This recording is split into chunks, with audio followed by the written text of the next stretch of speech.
How we doing? Not bad. How we doing, everyone? Oh man, it's been a life. I need a haircut. The bad part is I need a haircut before I go to Comic-Con. So what's that tell you? And that's only a week away. Well, tomorrow I'll get a cut, so it should be good. All right.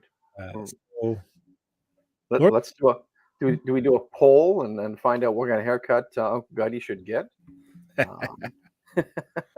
Perhaps Edward Scissorhands could cut your hair. yeah. Oh my gosh, man. Good afternoon, good evening, good morning, everyone. Exactly. Lord of the Ring night, dude. Lord of the Ring night. Yeah. Like I said, it should be good. This was a viewer request show, was it not? Someone made a Bernier that wanted it. That said he was a massive Lord of the Rings fan and wanted to hear our take on it. I know Bernier is a massive Lord of the Rings fan. Where is Bernier right now? Probably working. I don't know. He'll be along later. He usually travels him at 11 o'clock. But yeah, Bernier, Bernier, my old buddy, he is basically a massive Lord of the Rings fan, and he's one of those guys that watches the films every Christmas and all that. Hats off to him. Why is Lord of the Rings, or how has Lord of the Rings become a Christmas tradition? I've heard that with a lot of people, actually. That's a good question. I know that Tolkien did write some Father Christmas stuff way back when. It's in the release date basically when they first came out. No wonder why. No, they didn't come out around. Well, they might have come around at Christmas. December 19th, 2001. Okay, all right. Yeah, I remember that I would go see them for my anniversary with someone. Caca. Sorry. No. Yeah. Actually, and that was in February. Wow. We kind of made a thing of it, and then I got to watch the last one on my own. Actually, I think I watched the last one with you. I think. I can't remember. We might have actually. I think we might have. Yep. But basically, they released. It was much better time watching with you than with my ex-wife. Fellowship of the Ring, December 19th. Two Towers, 18th. Lord of the Rings, Return of the King, December 17th. 1 year apart. 1, 2, 3. Yep. Not like Star Wars 2 years apart. So that's probably how it became. Because they I don't want to say revolutionized film, but they did in so many ways. Peter Jackson, but just the idea of filming, we're going to film all 3 movies right now, back to back, all the way through, do the whole thing, get it all out of the way, and not have to worry about losing an actor to something, to a car accident, or to another project, or anything like that. I mean, well, yeah, and right? So they were locked in. They did their films, and the continuity was great because it went. They knew the story arc, and they knew all that stuff, obviously, from the books and from whatever. But it made sense for these giant movies because they were really epic. They are epic level films, not just with the effects, but also with the stories themselves. That they could carry on with everybody all the way through and do it properly. And you didn't have to worry about explaining, how come this character looks more aged now? And how come Harry looks like he's in grade 12, but he's really in grade 4 or whatever.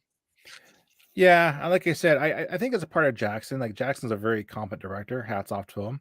Yep. And he said an opportunity. He said, let's just do it. Like the Matrix trilogy was filmed all in 1 year. Just boom, boom, boom. It was 9 months they got it all done in. Yeah. The other thing too is, can you imagine getting a commitment from an actor for a year? I want to lock it for a year for 3 movies. Yep. You're paying me for 3 movies. I'll take it. Yeah, that's true too. Yep. Well, where should we start? Because, like I said, I've got a lot of thoughts in my head. But let me ask you this question. Okay. See if you can tell me this. When did you first discover Lord of the Rings, Tolkien? When did you first discover it? Grade 7, which would have been 1984, 85. I don't remember. We had a reading project in school, and this was everyone hates the forced read projects, the books that you're forced to read in school or whatever. You have to read this book, you have to read that book, and here you go, read it and regurgitate it and don't enjoy it. In that class, we were actually given the choice of 3 books. You could pick one of 3, and that was nice because you enjoyed the book more because you got to choose it, or at least you felt like you got to choose it. And I remember one of the books was Bridge to Terabithia, and there was Okay. another book that I do not remember. But the third book was The Hobbit, and I remember we were given the um, assignment in the morning semester or the morning class, Mhm. and then it was lunchtime, and we had to make our decision by when we returned for lunch. And because I lived a hop, skip, and a jump away from the school, Okay. uh, I walked to school every day of my life.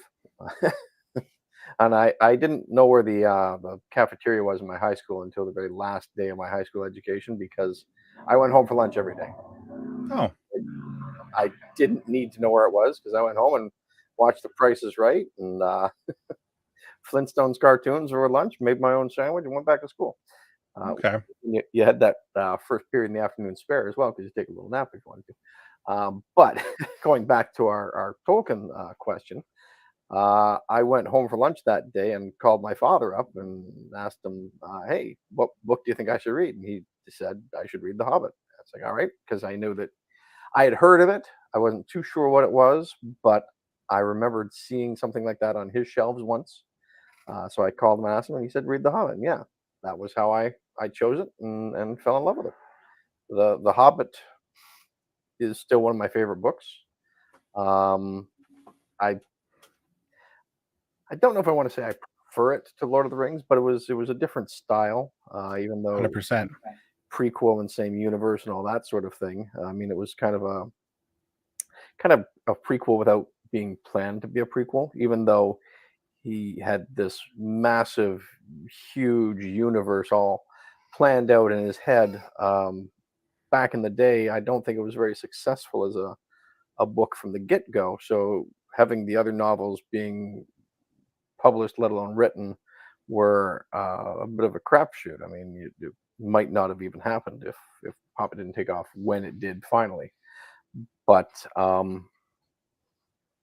yeah, I that was my introduction to it there. Yeah. Okay.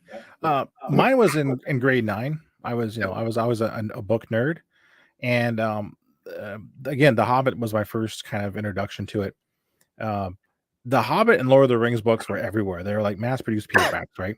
Yep. They're constantly everywhere, so it was hard not to find them. And I was reading lots of stuff like the Dragonlance series and all that. I picked it up, and that's how I discovered it. I really enjoyed it. And again, you're right. The Hobbit is different from the Lord of the Fellowship of the Ring. That one, Yep. but that's a particular reason. Tolkien did write The Hobbit for his children and his children explicitly. Yeah. Yeah. It was Mhm.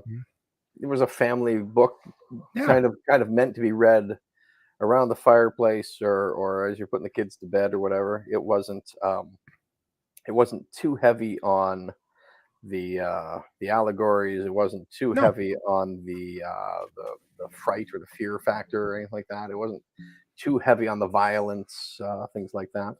No, and it really wasn't actually. Mm. And like I said, it was that's how my introduction to it. And if I'm gonna skip ahead to basically the films, basically, it would have to be the Ralph Bakshi animated film in the 70s is where I first yeah. That well, actually, you know what? That's Rankin Bass. Yep, Uh you're the talking root, this one. yeah, exactly that one. That's Yeah, one I saw first. this one was freaky as all hell. This So was yeah, so Ralph Bakshi is an animator who does rotoscoping. He'll take live action and kind of paint over people, and he'll do shadows on it. It is very freaky. Trust me, completely yeah, freaky. it was Watch Wizards, wow. and that's what kept me watching it. It was actually completely freaky.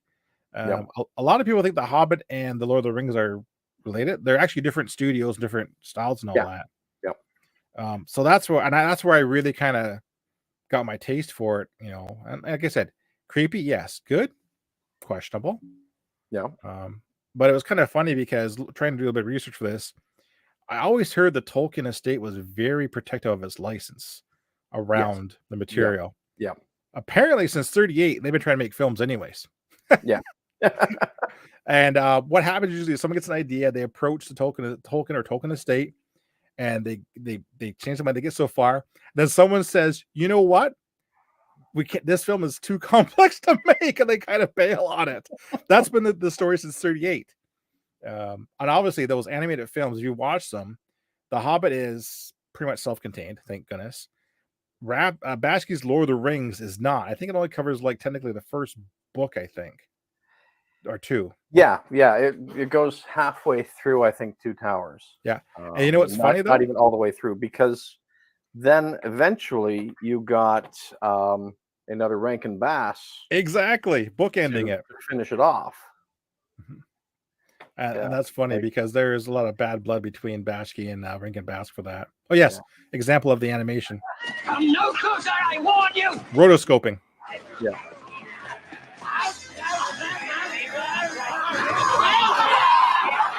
Like that was the stuff of nightmares there. It was. It generally was. It was generally terrifying. Yeah. And like I said, this is all we had. And Lord of the Rings was not, I would say, not popular in the 80s. It was just there. Yeah. You know. Did you ever read the books, or are you more one and done? Nope, I read them. Like reread them like constantly. I've read The Hobbit probably 30 times. Yeah. Because one, it's shortest book in the series. And it was a fun read. I really enjoyed it. But the first time I read Lord of the Rings would have been, I think it was 87. No, a little bit. It might have been 85. 85. So really shortly after reading the Hobbit, we took a camping trip out to the West Coast. So we left from Ontario, and we drove all the way out to BC and back. We stopped in Edmonton and stuff and visited my aunt for a couple weeks and stuff like that. But it was our thing. But it's a long car ride, so read some books. And I had my father. Well, my father was the one who took us on the vacation, so he gave us the books, whatever. So I read his Lord of the Rings books. This is his copy of the Two Towers. Yeah, that's kind of cool. I don't know what happened to. I know he had the first one in the same series with the same cover in that, the green one. I don't know what happened to the third one that that one or the third one. I've only found this one in his stuff or whatever. Okay. But I know his third one was a different edition or whatever. But like, not a very thick book there. No, surprisingly, it's not actually. Yeah. And it was kind of neat. Well, it is. It is very small print that I don't think I could do anymore. Oh, yeah, I forgot about that. To go for size, the print is ultra small. Yeah. I forgot about that. I don't think I could read a book like this anymore without my little glasses on. Chat, if you want to share where you first discovered Lord of the Rings or Tolkien, be our guest, drop in the chat. Here's something I don't know if you knew there, Switz. There was several radio plays, 3 of them that I exactly. Yep. The BBC one is amazing if you can find it. I haven't found it yet, but I heard it's amazing. I don't have a Lord of the Rings one. I've got a Hobbit one. Okay. And I want to say that it was there was a copy that was read by Tolkien himself. I want to say that too, actually. I want to say that too.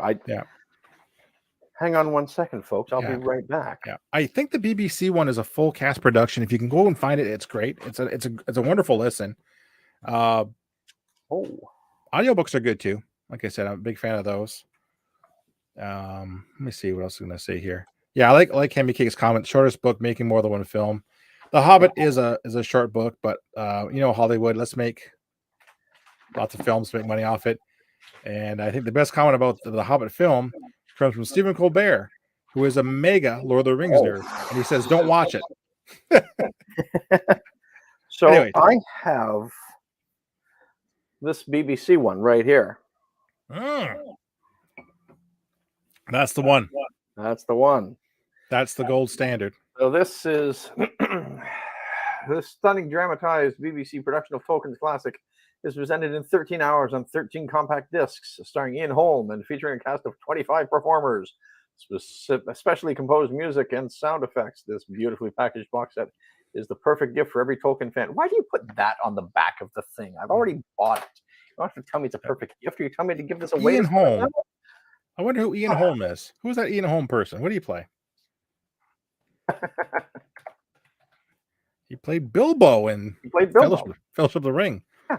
as well as Priest Cornelius in Fifth Element. That's another story. But yeah, and like I said, I never went back to them. I don't know why. No. I actually, you know what? I Oh, have a sorry, copy of them. Sorry to interrupt. Mhm. I like I say, I read them originally at the time on that camping Yeah. trip and all that stuff, but I reread them, but front to back all the way through, just before the Peter Jackson movies came out. I think a lot of people did. Yeah, because I wanted to go in yeah. fresh, and I wanted to see It's a good idea. how close they were going to be. I've got a thick trilogy, like an all-in-one book of Lord of the Rings. Yep. Yep. I bet you I have the same one. Yeah, well, I think everybody have. It's I think it's a green book inside, but it's a white dust jacket with Gandalf walking across the front. No, mine's like just black with Lord of the Rings on it. Mine might be a bootleg. All right, Yeah. all right. There's other books he wrote too. What, the Silmarillion, Silmarillion. which is more like a sketch of the mythology, like unfinished papers. Yeah. And then you just said the poetry book, basically. His Christopher Tolkien, his son published. The Tom Bombadil book. And that one too, yeah. Who was a great character, and everyone, like the fans, were like loving the character, were wanting this character. He never made it in the movies. No. And of course, he was a bit strange. He was a bit strange, but that also was part of the charm of him. That's true. Yeah. Let me see here. He was the one who, and it must have been in the animated movies there, where he That's right. he touched the ring or whatever and played with it, but didn't turn invisible when he put it on. He didn't. The ring had no power over him, and even when Frodo puts the ring on, he could still see Frodo. Exactly, that's right too. That's he was like the pure spirit or whatever. Something like that. Yeah.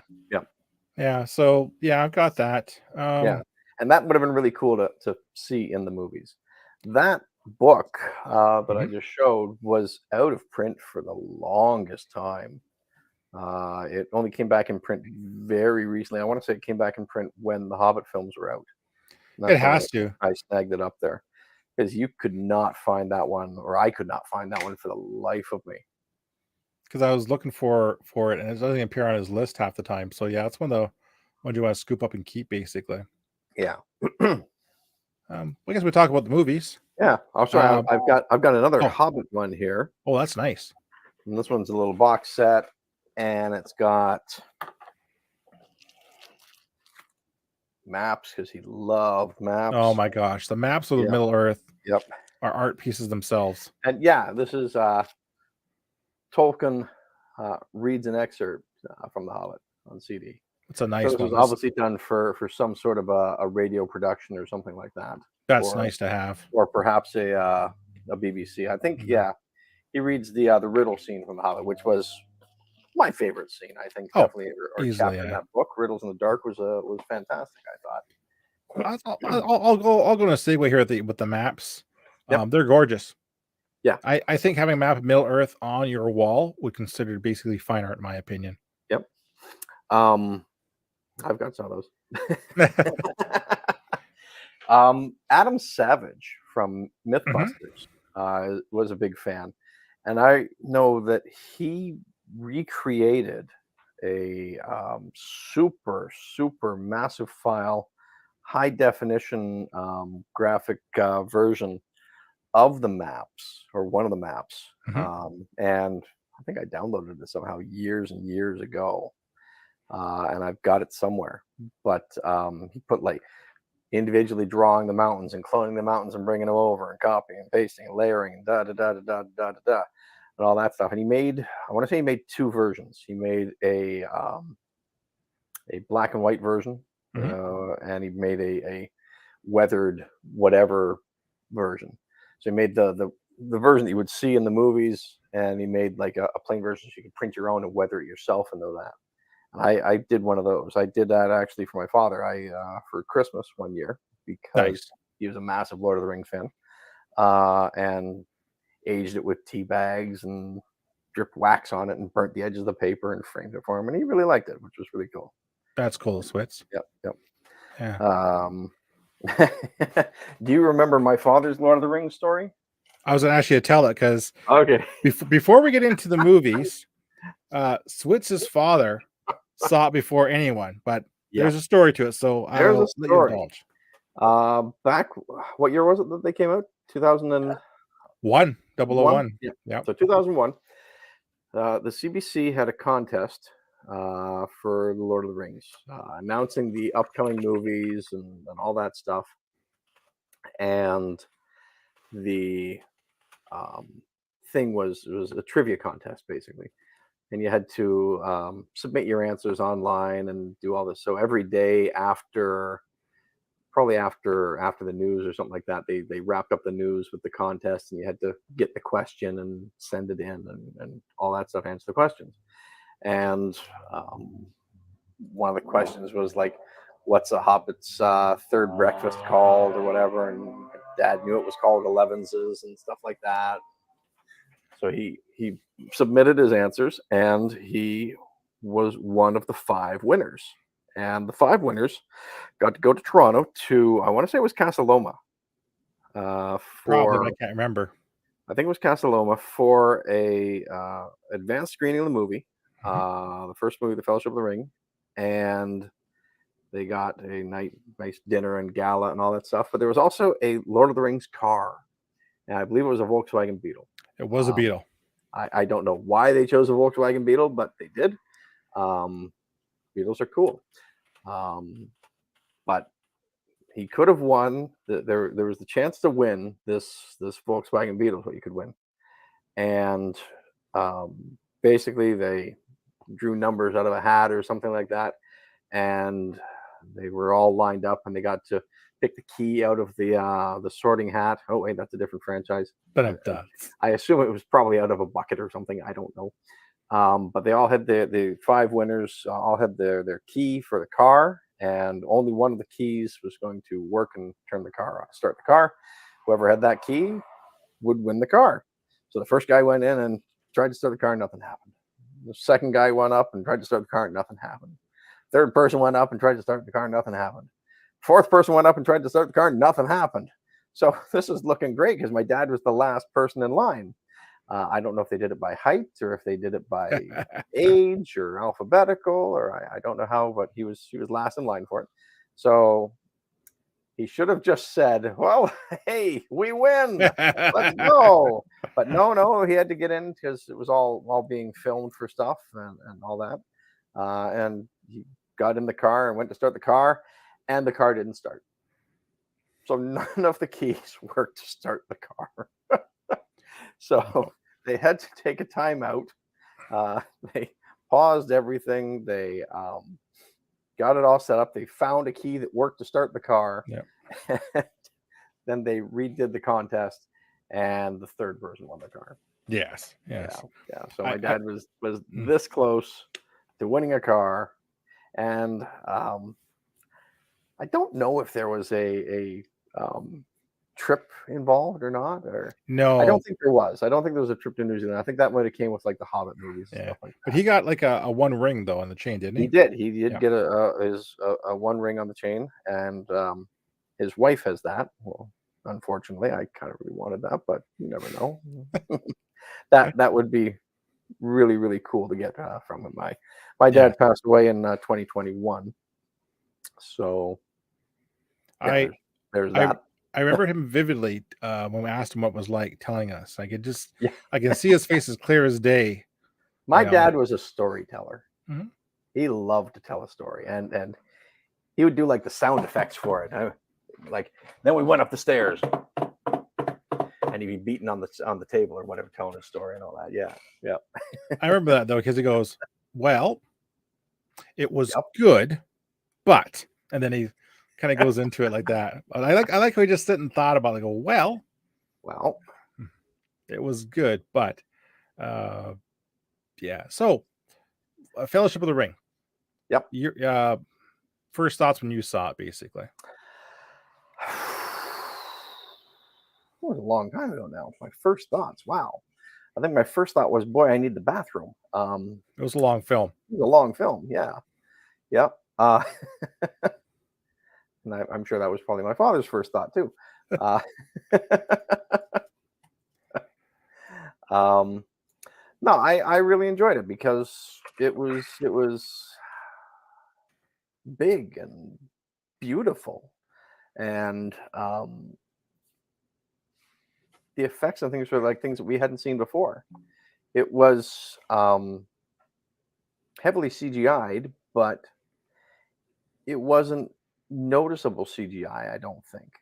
Well, Like, Peter Jackson did a lot of practical effects in it too. oh He yeah, yeah, he was pretty absolutely. insistent But on that. and I'm glad that he did, because when you get those, a lot of the modern movies and stuff like that. Like I just watched Ant-Man Quantumania, and There's an app for that.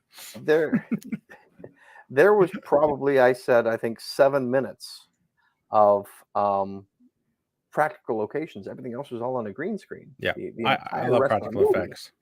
And this one here, like you could tell they went to forests, and they went to real places to build these sets and to film these things, rather than just simply green screening them in.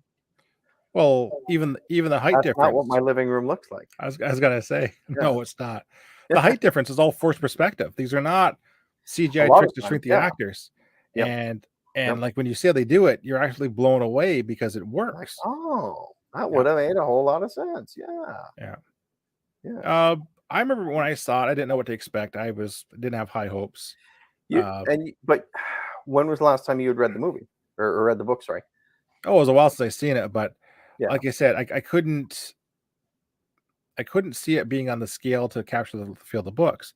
Like Yeah. Peter Jackson, I'm a big Peter Jackson fan. I know he's a cable director, and I thought it was kind of funny he was kind of plucked from the indies to do this.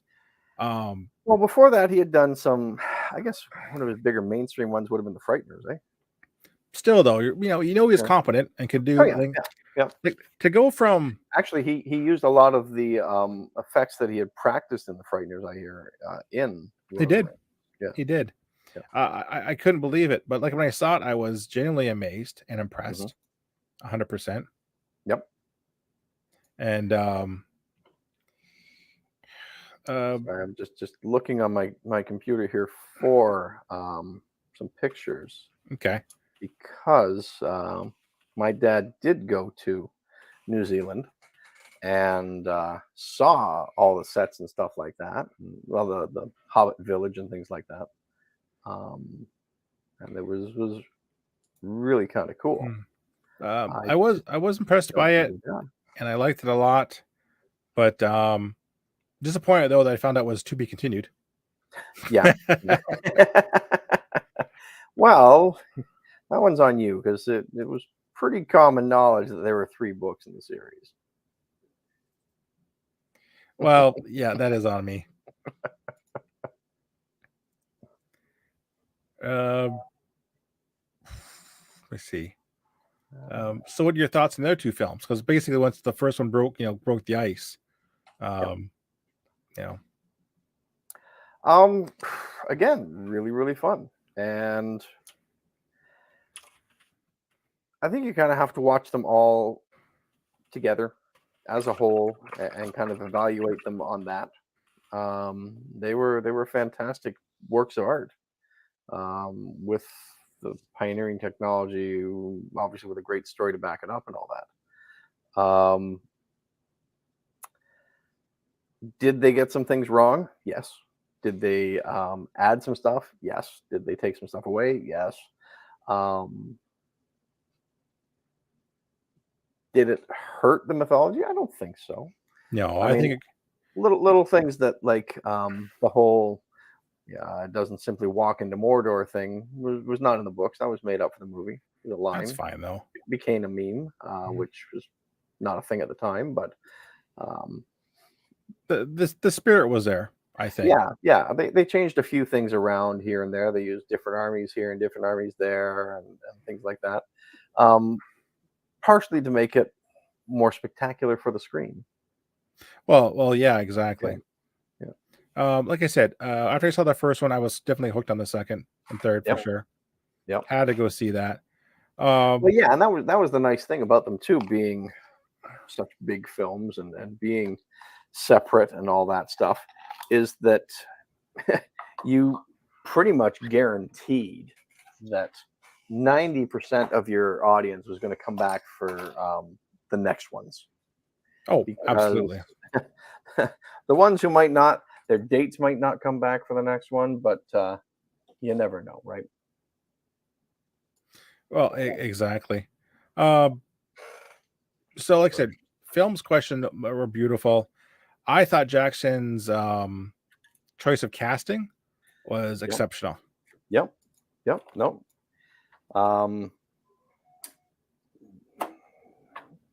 Who was everyone really was. I I didn't have a problem with anyone he cast it. No. Like No. Viggo Yeah. Morrison was bang like Yeah. no, there's no one in there. Oh, I wouldn't have chosen.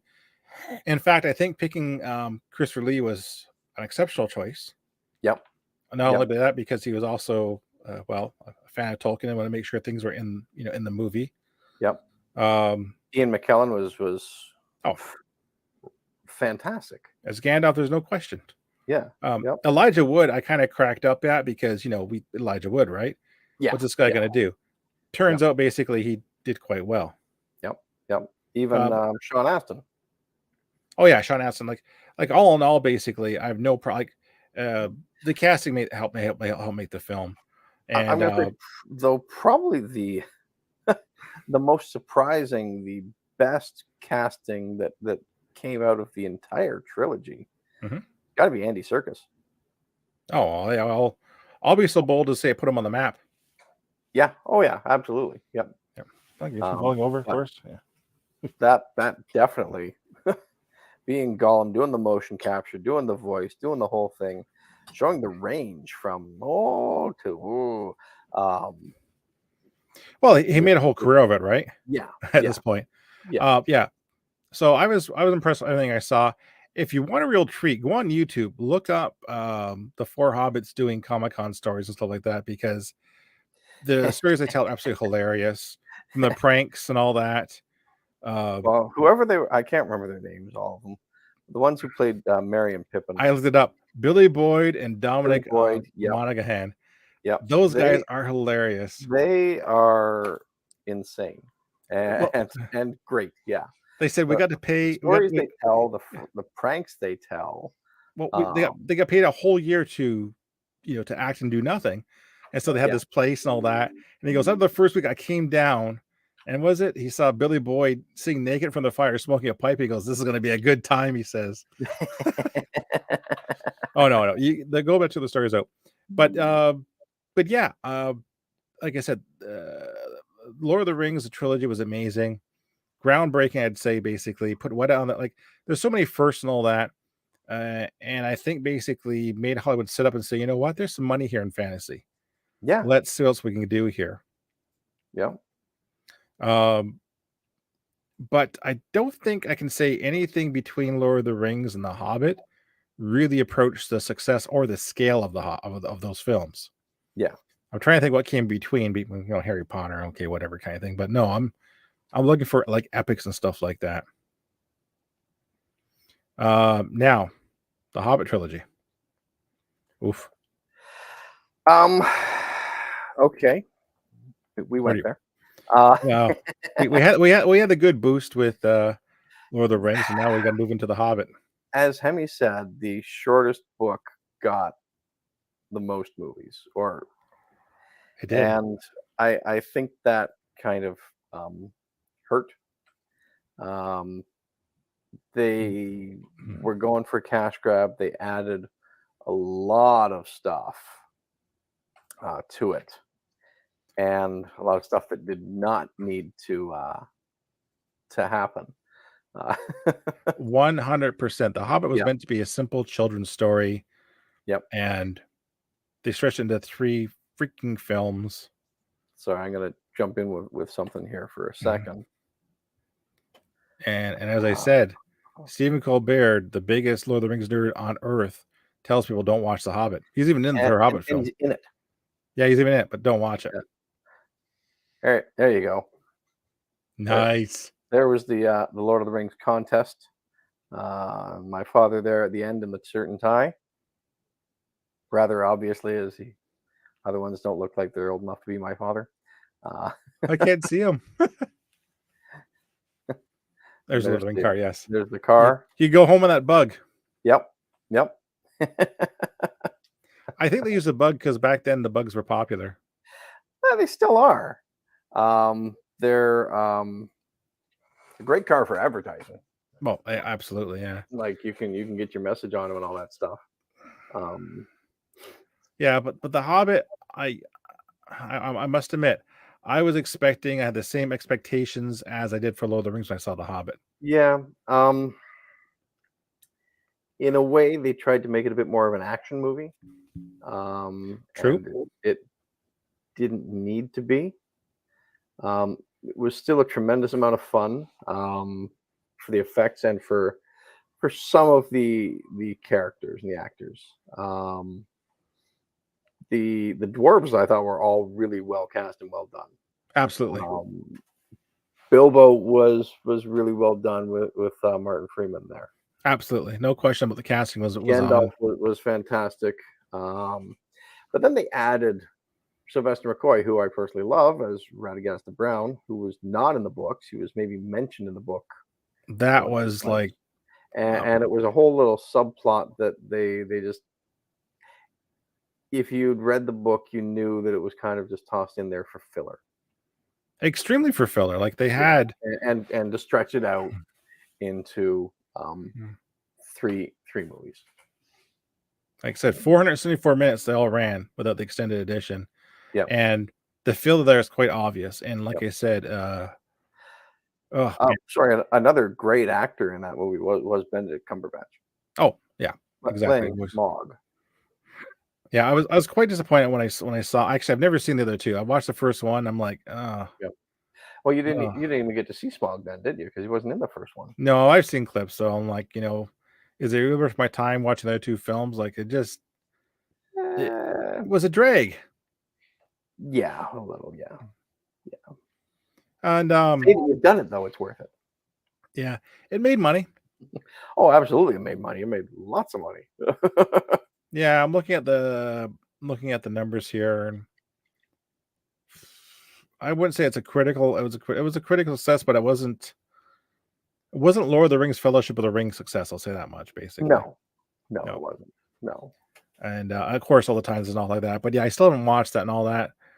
Man, it just kind of hurts thinking about, because I think about what could have been. I would have kept it with one film. Yeah. Or even two. Yeah. Most, no, maybe. one would have been plenty. Really. Yeah. It really would have been. Keep a simple tale, but no, they got to try to make that, that money. Yeah. So moving on to The Rings of Power. I've not seen it. I have been warned that you really don't need to see it. I would basically agree with that. Yeah. I've watched half of it, and I'm just like it looks like Lord of the Rings. It tries to sound like Lord of the Rings, but it doesn't feel like Lord of the Rings. And that's what kind of sucks about it. Yeah. And you spend 8 or 9 episodes trying to get to the big reveal you see coming a mile away, and it just lacks that oof at the end. Yeah. Yeah. I don't even recommend it, actually. I'm sorry. Just don't bother. Okay. I will not watch it. Like I said, I don't. Like I said, I'm hard pressed to recommend it. Like it's a huge time investment, and I don't think it's got any value of it, which is a shame, because I know Amazon put in a lot of money into that series. Yeah. I think almost 1 million episode. If I'm not wrong. I would not be surprised. Look it up real quick here. And I was disappointed because there was so much to draw from, and it just kind of fell apart. Yeah.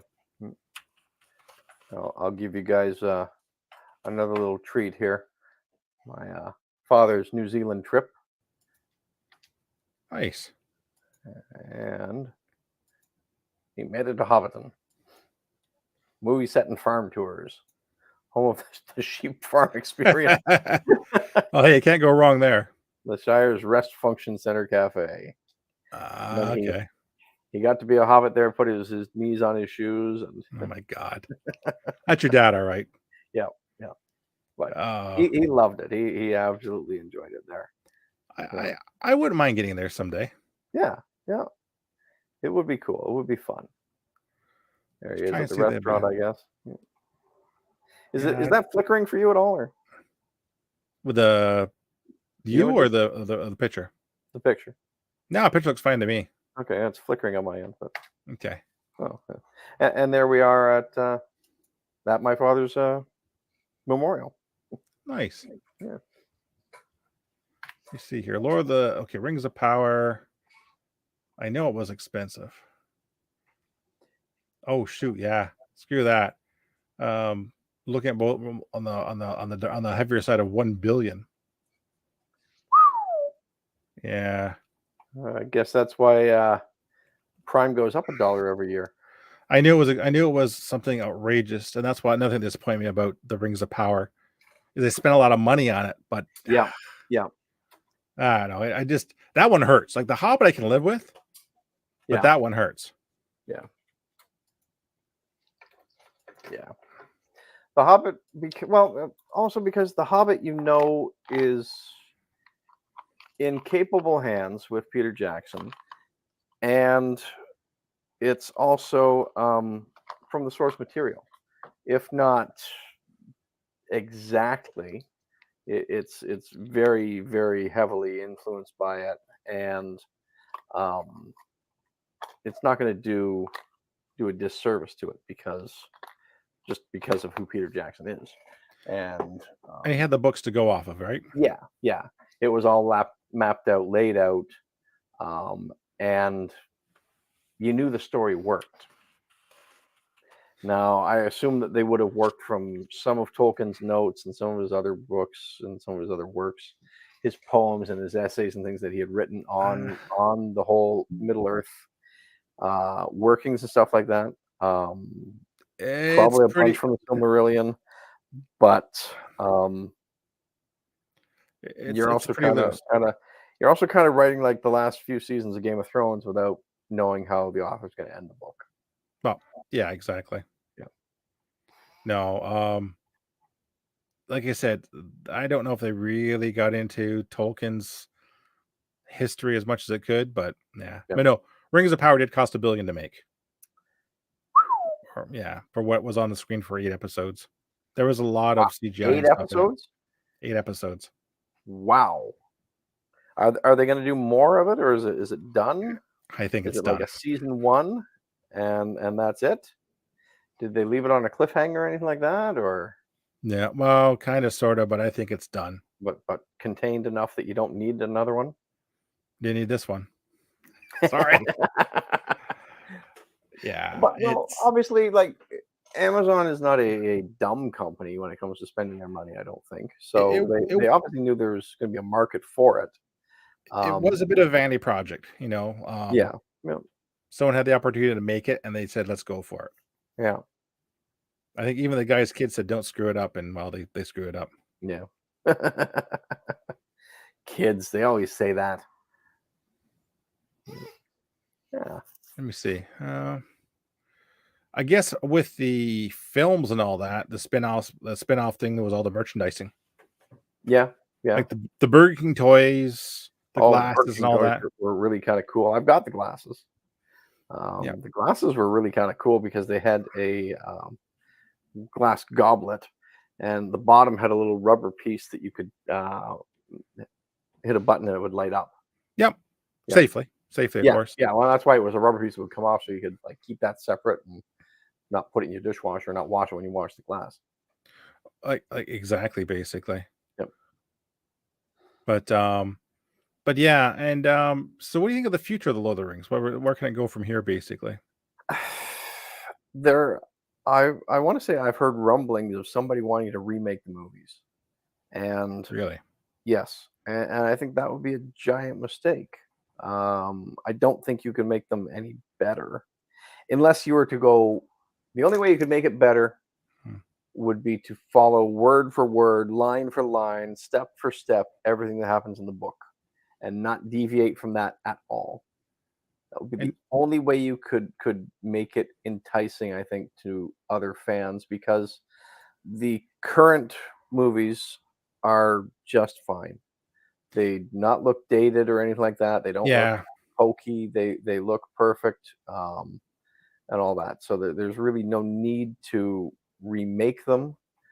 If you want to do another cash grab on no, Lord of the Rings, re-release them, upscale them into 8K or something, yeah.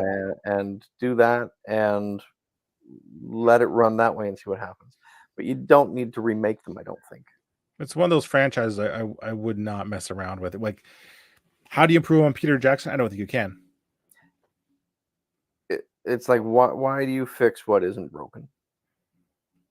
Well, exactly. For people say this about Disney right now with all their live action remakes and stuff like that. Some of them are really good, some of them are really bad. I really haven't watched any of them because I'm not a big Disney person myself. But people argue, instead of remaking all these good movies, why don't we remake the bad movies and fix them? If we think that there's a chance to save it, if we know what made this movie bad, why don't we remake it and take out the bad part? Oh, because the whole movie's bad to begin with. That's why. But not always. I mean, sometimes there are movies that just get like RoboCop 3 Oh, this is a trash film altogether. was a trash movie, Yeah. but if they could have done it better. They Well, that's why they remade RoboCop. Yeah. Uh, so the challenge with that is that Disney is in a cash crunch, Yeah. and they only want winners. Yep. So I get that. yeah, I totally get that. yeah, I do too. That's Put why I out what rank. we know Yeah, works and yeah. use that. So if it, yeah, so that's why remaking a bad film is probably not going to be in Disney's. What Yeah. you know what I do like though is people who try to make refilms and they can do it better for some reason. That's what I Yeah. absolutely love. Well, when you go back to who was it that did the Psycho remake in '98? Was it The one that with was forgettable. Yeah. Oh, the wait a one minute. No, you know with what? Anne Hesh and Vince Vaughn? Is that Laternier or something? Vince Vaughn was freaking Norman Bates. Yeah. Oh my god. Who was the director on that one? Gus Van Sant. Okay. All right. Yep. Oh, that Yeah. was a good idea. And the gimmick that he did was that he just had new actors and everything and shot it the exact same shot for shot, apparently, and frame Yeah. for frame. Didn't change a thing about it. So that is a waste of a remake. You basically were really riding off of Hitchcock's coattails on that one, 1000%. Budget was 60 million. It made about 21 million. Yeah, because you know what? We could just go to the video store, rent Psycho, watch it in black and white, and be scared to half to death and love it. 40% on Rotten Tomatoes. Yeah, that just Yep. sounds like a bad idea all around. It was a terrible idea. Who greenlit this thing? Who said, you know what? Vince Vaughn as Norman Bates makes a good idea. You know what? Vince Vaughn can be a good actor. He was good in Hacksaw Ridge. He was very good in that, I thought. I'll give you that. I'll give you that. And some of his comedic roles, yeah, okay, they're dumb and funny, but he's passable in them. I would not pick him to be Norman Bates. No, But I would give him a chance because he could do a good job on it. Unfortunately, or fortunately, in this example, he wasn't given anything to work with.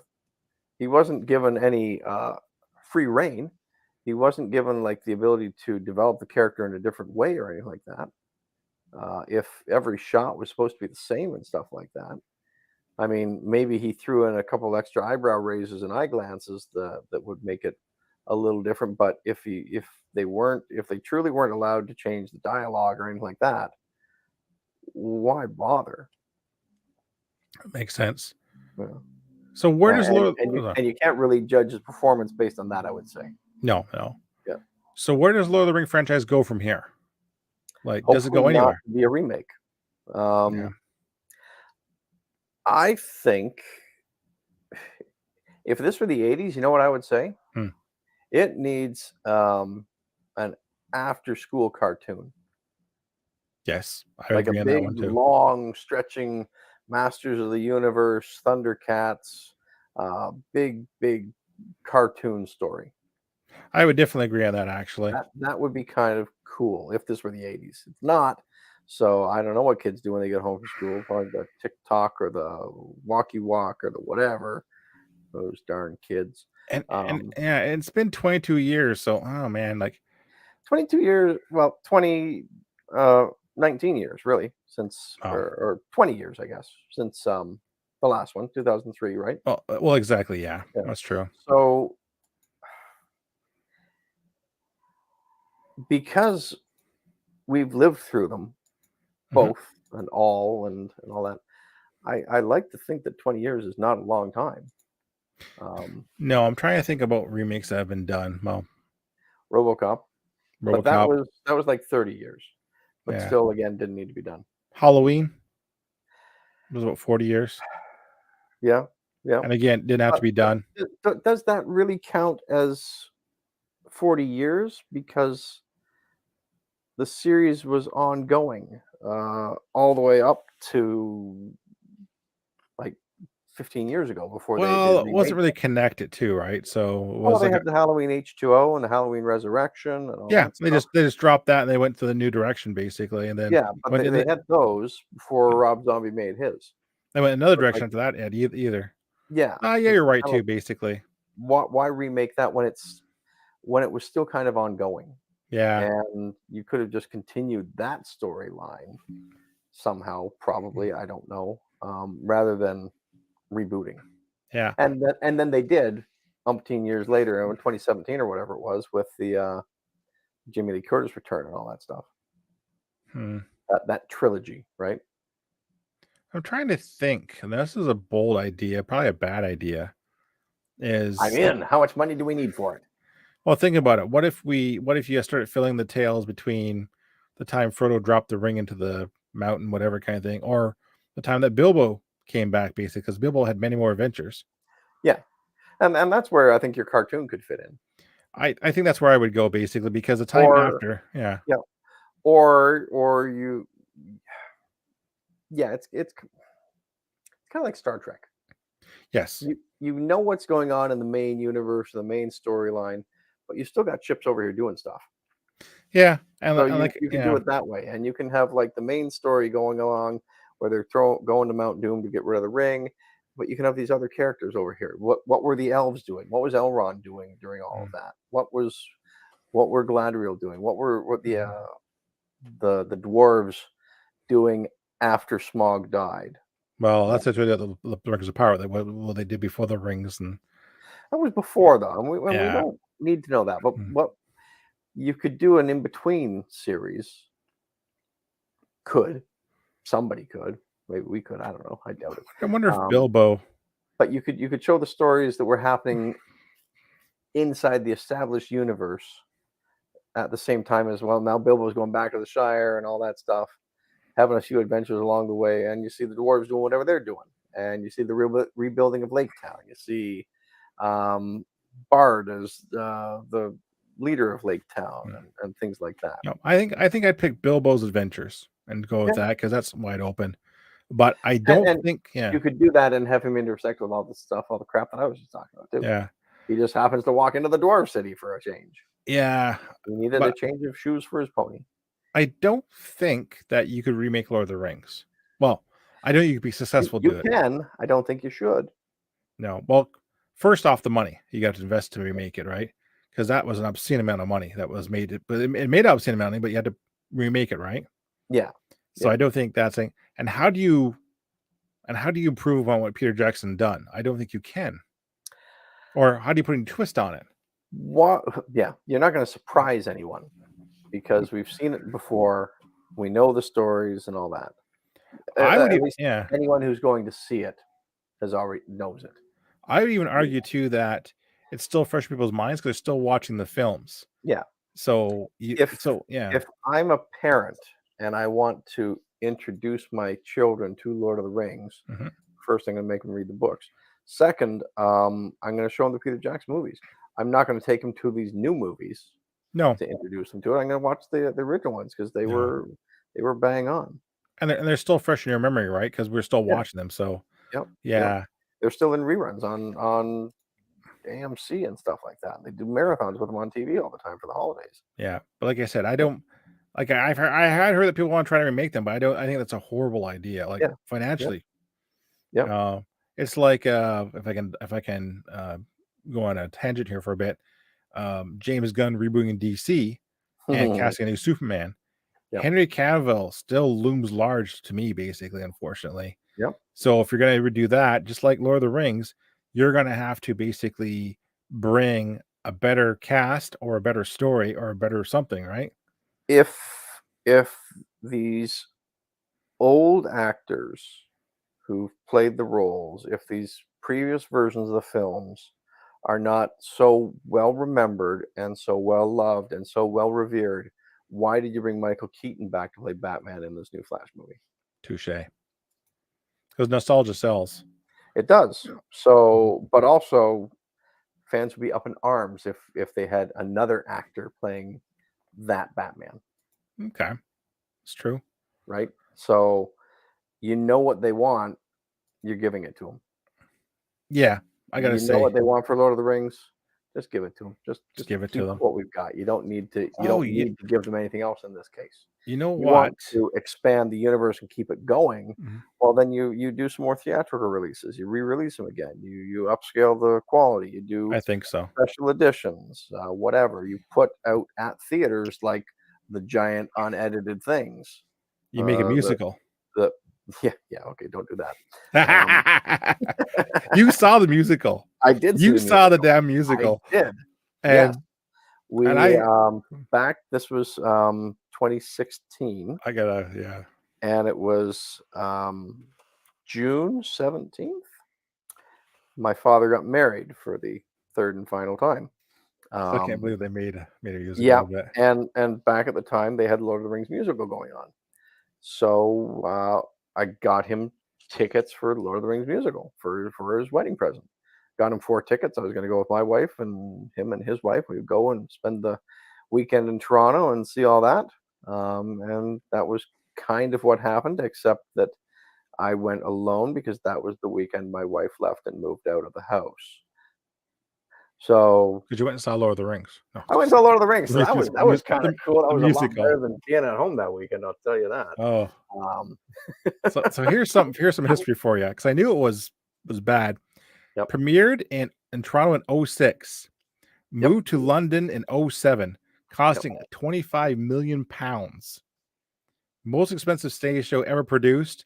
Closed in 08, becoming one of the biggest flops in Western history. it was it was. I'm not a big musical person, a musical theater person at all. I enjoyed it, I guess. Again, probably because I really was in a rotten place at the time, and things couldn't get much worse. So why not go see a musical that's going to flop? I just love it though. When it moved to London, it was significantly rewritten to shorten it to 3 hours. It feels like the Harry Potter musical. Yeah, I heard it was a spectacle. Like you went in, the theater looked like the Shire, and there's little hobbits coming out to pick stuff. yeah. It was well presented and all that. I thought the costumes were pretty cool. That was about it. But who sits down and says, "You know what would make the Lord of the Rings better? Music. Let's go." Well, if you remember the cartoons, Well, yes, and the books, there was a lot of song in them, yeah, that's true. especially But more in the Hobbit, though. yeah, well, actually, that's true too. But still, though, Yeah. I think of And Lord of the Rings the musical. I think of Spider-Man the musical. Like, just stop, please. Rogers the musical. Oh my god! It actually, side note too, they're doing that at Disneyland right now in the theater for a short time. I'm cracking Yeah. up. But no, I really know what the future is for Lord of the Rings. I think Well, they've kept it alive with the gaming. I think, right? Not Oh yeah, just like card gaming, tabletop gaming, and board gaming. And I all that played it stuff, all. I can talk. but Yeah, video gaming and all that stuff, because like the Shadows of Mordor games were wildly successful, were they not? I played them. Yeah, Yeah, I cannot describe how much fun I had playing the Shadows over Mordor. Um, there were two of them. I can't remember what they were I both forget the called. second one's called, but the Shadows of Mordor really sticks with me because Shadow of War, or something. something Or? like that. But the Yeah. first one, basically, you are a guy brought back from the dead to get revenge, and you're going through Mordor to kill orcs and Okay. stuff like that on the stealth mission. If you don't like stealth missions, still play it because it is an amazing, like, you feel like you're in the Lord of the Ring universe. I had a great time playing it. Yeah. As far as board games and card games, I played them all. So there's Shadows of Mordor, Yep. and I'm trying to figure out what the other one was called here. I think it was like something Shadows of War or something like that. It was like a, Yeah, a DLC. War in Middle Earth. Yeah, No, that that's was not it. No, yeah. no. But I played the card games. Ice put out one called Middle Earth, and it was extremely complicated. That's what Yep. made it extremely fun. It was really like Lord of the Rings. The art was Oh, okay. fantastic. Sorry, they were Middle Earth, Shadow of Mordor, and Middle Earth, Shadow of War. Okay, and then the last two are kind of the same. Yeah. The ice card game is gorgeously illustrated. It was hard to play because you need to get all the cards, like Yep. to play effectively. Like the One Ring and stuff like that were rare and all that, but it was amazing. Decipher came out with a slimmed down version that was still okay. They were the ones that did the first Star Wars card game, weren't they? Yeah, it was. And, Yeah, and that one was really well received. yeah. I played Lord of the Rings, the card game. It was okay. Yeah. I like the concept. Again, you're trying to get the ring and survive without getting too many birds and stuff. It was pretty decent. Video games, board games, we've got tons of them. The most one I can think of right now is something called the War of the Ring, where you literally simulate the War of the Ring versus the forces of Sauron versus the human forces. Humans are trying to get the hobbits to Mount Doom, incognito, and all that. It is a massive game that's been released several times, and then basically a mega super collection edition. So there is a market on that for these video games and stuff to keep it fresh. Yeah. And to kind of keep it front of mind or whatever. But what kind of artwork do they use in them? Do they use original artwork, or do they use like Peter Jackson film artwork? So the Cipher card game did use images for Peter Jackson, no questions. Everything else is used original artwork, based upon the style and all that. Yep. Yeah. Like I said, that would be that would be another thing too, right? If all your games and all your other stuff have referenced the Peter Jackson ones, why would you remake them? Why would you have a different looking Gandalf? Yep. Shadows of Mordor was great though, because like you said, it was that slice you wanted, Switz. Give me that piece in Mordor where a fallen hero that doesn't take member to the story can actually explore the Lord of the Rings universe without disrupting the story and still have an impact kind of thing. Yep. I might go play it again on stream because I actually kind of got an itch now. There you go. Because you could actually fight goblins and have them become your kind of like your force sidekick, and they would be other goblins. It was a complex system that wasn't complex if I could describe it. Yeah. And it was just fun. So if I you know are a one of Lord the of the guys Rings who loved it. Yeah. Yeah, I like I said, it was not my game, my type of game like that in Batman Arkham, Arkham Asylum, whatever. But I fell in love with both those games. So yeah, I highly recommend that. There hasn't been any kind of new games or properties recently for Lord of the Rings. I keep pretty good pulse on that. As far as we haven't got a DVD release, usually there's always some kind of massive collector's edition that comes out. So we'll see. I would be curious to see expanded editions released to theaters. To my knowledge, I don't know if they've done that or not. I think they might have done it once on a grand scale. Yeah, but technically in 2026 would be the 25th anniversary. Good time to bring the films back. Yeah. That's what I would do. Yep. Yeah. Or you do it now for the unofficial final 20th anniversary. Yeah, I'm gonna go for that. But I do recall them having a friggin' marathon of the extended editions in the theater you could buy a massive ticket to. It was 9 hours. You were there for a long time. And there's no shortage of people to take them up on it for sure. Yeah.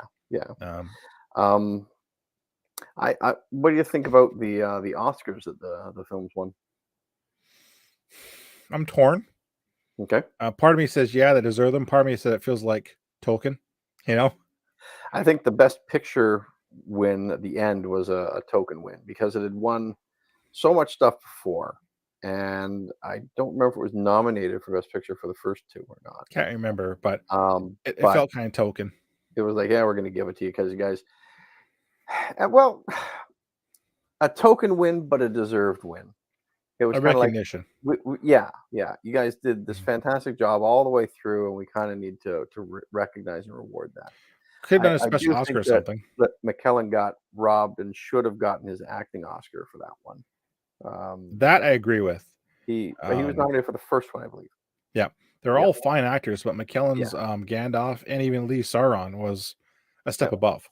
Yeah. There's no question about that. And I really wish that he had won the Oscar for that. Yeah, it's like hoping the Batman was going to win the Oscar, right? Yeah. Here's some stuff we can touch on too, which I didn't bother. Do you have a favorite character from Lord of the Rings? I was always a big Bilbo fan, Okay, and very kind of minorly in Lord of the Rings, but yeah, I was always he was always my favorite character. But I would have to say Gandalf probably just because I do really like magic. I like Gandalf because he was mysterious and all that. The cartoons really helped reinforce that. Yeah, And I gotta say, Aragon was also my favorite. Now, what's funny is the cartoons play him yeah. differently Sorry, than the. he was nominated for the first one, Fellowship of the Ring. Yeah, Okay, Yep. the cartoons play Aragon a little different, but still the same kind of strong silent type. Viggo Mortensen really made sure that he was a man of the world, Yeah. and I like Morgeson's interpretation of Aragon by 100%. In that year, was he best supporting actor? He was nominated for. Yeah, he was nominated for best supporting actor. Okay, He was up against John Voight in Ali, Ethan Hawke in Training Day, Ben Kingsley in Sexy Beast, and Jim Broadbent in Iris. oof, he couldn't So pull a win, eh? the winner was Jim Broadbent in Iris. I don't remember I that. love Jim Broadbent, but Mhm.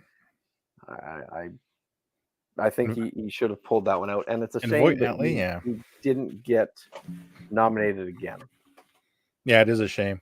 Yeah. But yeah, those are my favorites. I like going back to.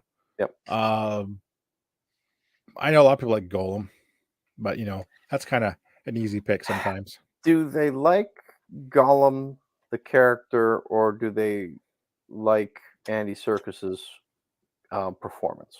Andy Because Serkis performances. if you read the book, Seen the cartoons. Gollum was a hard character to like or to Yeah. relate to. I guess you probably could relate to him, but What, sits alone in a dark room, going Yeah. over his treasures and all that. Yeah, no problem. okay. No, I that's a great But observation. I think it was the performances. performance that really drew people to him and would make him their favorite character of that. I that agree 100% franchise, because in the If cartoons, you all had that was anyone totally else doing likable. it, or if you had just a CGI puppet or something doing it, it's not your favorite. I No. mean, if you had Andy Serkis doing Yoda compared to Frank Oz doing Yoda as a puppet, I mean, they're completely different night and day things. Exactly. Yeah, that's a good point. I see that comes up a lot. Is that and Golem is people's favorite, but Yep. it's I Serkis' mean, performance. Yeah, no, definitely. He could have gotten an Oscar for those performances too. I can't remember if they're trying to say that mocap doesn't count as a performance. I think they were at the time. Yeah. Yeah, but now that's obviously changed because I want to see David Hyde Pierce. Well, they want to nominate him for Hellboy, but I could be wrong though. Yeah. Anyways, He only did the voice. no, that's right too. The other Doug Jones. Jones. How terrible of me. Nope. Yep. But yeah, like I said, how many people know if you say My Precious know exactly where it comes from? Yeah. It's not it is part of the books, but it's the way that Andy delivered that line 100%. Yep. So, Mhm. go ahead. I said I do like how all the actors speak fondly of the films and working on them. Yes. Yep. None of them said And they still keep in touch with each other, I think. none of them said they had a bad time. It was terrible, whatever kind of thing. They all look back fondly. Yep. All of them except for I think was it John Rhys Davies has an elven tattoo of an 8 on their arm or whatever, a 9 on their arm. Yep. So that's kind of cool. But yeah, So Yep. So, what's up next? You're Comic-Con. going down to your mother's there beginning of the week next week, or Yeah, I'm gonna head down there Sunday. Like I said, she broke her shoulder about 4 weeks ago, so yep. How's she doing she with that? can't. What's that? How's she doing with that? Well, she went for the X-ray today. It's healed up. Oh, good. So She's has back to to keep arm doing. wrestling then. Well, She yeah, will defend her title. she has to keep doing her physio that she's not doing yet, basically. Of course But not. Nobody she's does. come a heck of a long way. So it's been almost 5-6 weeks. She's got 4 weeks to go, Yep. but she can't lift anything heavy yet, and she can't. So we're still helping out with that. I would assume that there's gonna be some grip problems too, probably for a while. No, she got No? that back quite quick. She made sure she did not lose that. She kept doing that. Okay. It's lifting the arm up above her head where it's still kind of sore. I can barely do that now. Well, apparently when she damaged the shoulder, she also damaged all the muscles inside as well. So now they have to be retrained basically and re-strengthened. But no, she's got. Yeah, you're right. When you break your shoulder, you do have a chance of getting what's called frozen shoulder or frozen hand if you don't use it. Yeah. And that's because you just don't. But she intentionally used it as soon as she could to keep it free, and we're quite lucky. Yeah, going down there, so there'll be no streams from Uncle Gutty. I'll be lurking around, kind of thing. Until Niagara Falls Comic-Con coming in Friday, man. Basically, 7 days and umpteen hours away. No more guests can be announced, I think, at this point. There'd be no point. You can announce them, but they're not going to sell any more tickets because of them. No. That's the thing, right? They're not going to get anyone else to buy a ticket because so and so is announced at this late date. It'll be a nice little carrot and token for the fans who are already going. Yeah, it'd be nice if they surprised us. I know, fingers crossed, a Doctor Who or something, anything. Yeah. But at this point, basically, I think they're gonna basically cut their losses and just keep their money. I do find one thing funny that they're talking about. There was some thread on their Facebook page about something. We're teaming up with Icon Autographs or whatever, and somebody said something about it, and they were like, "Oh no, Icon Autographs is doing this, not us." You guys are the same company. You guys are the same company, yeah. You're the same thing. Same people, same company. Don't down my back and tell me it's raining. Yeah. Like I said, I don't understand. Don't blame the left hand when we know it's connected to the right. I'll be looking at the Ottawa Comic-Con when it comes because they start announcing guests to see if they have as many cancellations. Yep. I don't think they do. It's a bigger name, probably. I think because they have it in September. Ottawa, even though this one's growing. I think it's September. These guys will have the Hamilton Comic-Con coming up as well. So to plan for September, October, whenever it is. Yeah. I think there's cancellations. Their Horror Fest in October as well in Niagara Falls. Yeah, because Fan Expo's in September too, isn't it? No, Fan Expo is the last weekend of August usually. Well, close to September, right? Yeah. Because Fan Expo is like our biggest con in Ontario by far, and they don't have hardly ever cancellations either. Well, they probably do, but they throw another big guest on top of it. Yeah, but their big guests, they bring the big guns, or they promise not to pay until you actually show up or something. I don't know. Yeah, but I'll be watching Ottawa to see who cancels from there. Yep. Like I said, Niagara Falls had 10 cancellations this year, which is a lot. That is. We a got to keep our sheet going there. We will. And save it year over year just to see how many we can compare to previous years and stuff like that. Hemi Cake says she loves the autograph game. Yes. That was good. But like I said, Matthew Lewis, Neville from Harry Potter was a cancel. Carrie Elwes. Those are two big oofs. Yep. And John Delancey was a big Star Trek guest. Yep. And I think that's because he's got some work coming up or whatever. So it's his first cancellation. Hopefully he comes back for another one. David Morrissey canceled because he's got work, but they say that he'll be back for the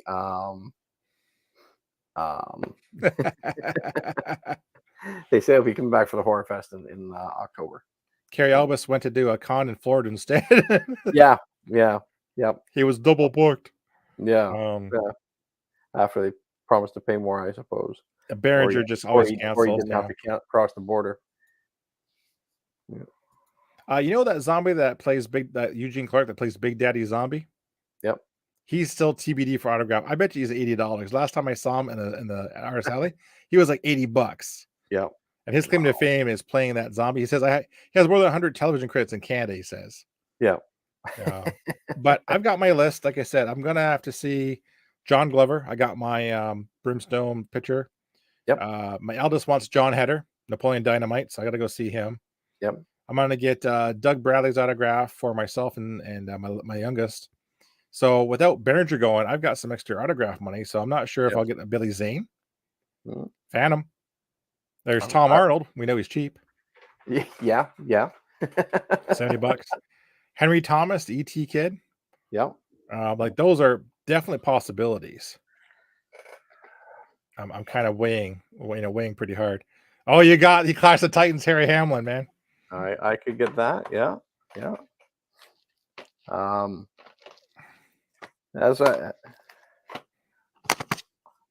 We've got the Phantom. That's cool too. Which I think would be a good watch for us there pre-con. The Phantom was not a bad film. No, it was really fun. It just came out at the wrong time. The show and tell us off the charts. It's physical me. This is the one that I was talking about that you need to watch if you haven't. I have heard about it, didn't watch it. This is a very fun movie, a very good movie. Please stand by. It's about a girl who is autistic, maybe. Yep. Writes a script for a Star Trek script contest. Yep. And then goes across country to deliver it. It is an excellent film. I'm dying to see it. Out of her care facility to do it. And there are a lot of very, very heartwarming pieces to the movie. Yeah. So that's what I'm thinking about seeing. I'm not, like I said, I'm going to pass on Giancarlo. $100. I'm not going to blow on Gus. I don't know, man. Billy Z and the Fam just calling to me, just singing to me. I don't know how to get the leg to work on this thing. Well, whatever. Yeah, you can see that now. Yeah. Tom Arnold. Another flick. I don't know if we've seen or not. I have not seen that. Yeah, you've got $3 Canadian. My best offer. Yes, The Man Who Killed Hitler and then the Bigfoot. I want to see this. This is on Tubi. I haven't seen it yet. Yep.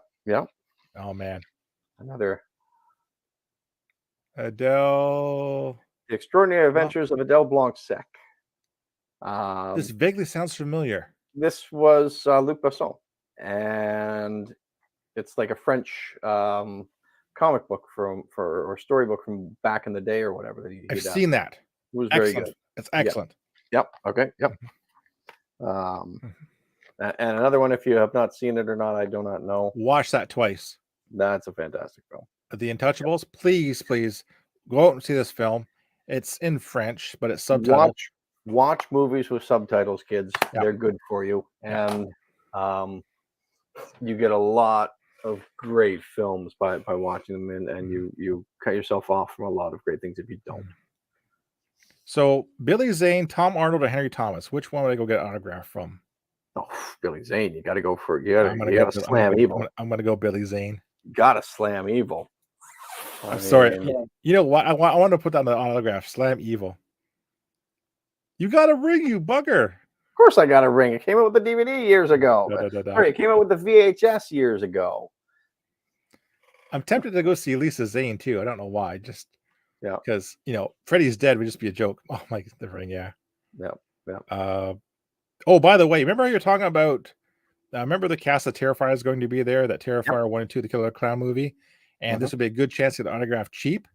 Yep. Terrifier 3 just got greenlit, and I heard it's going to have a 7-figure budget. Woo.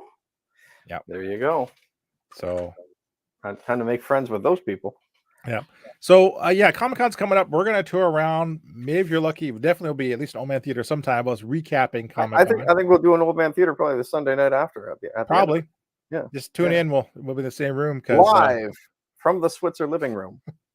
We'll recap it because I tell you, we always have stories to tell about Comic-Con.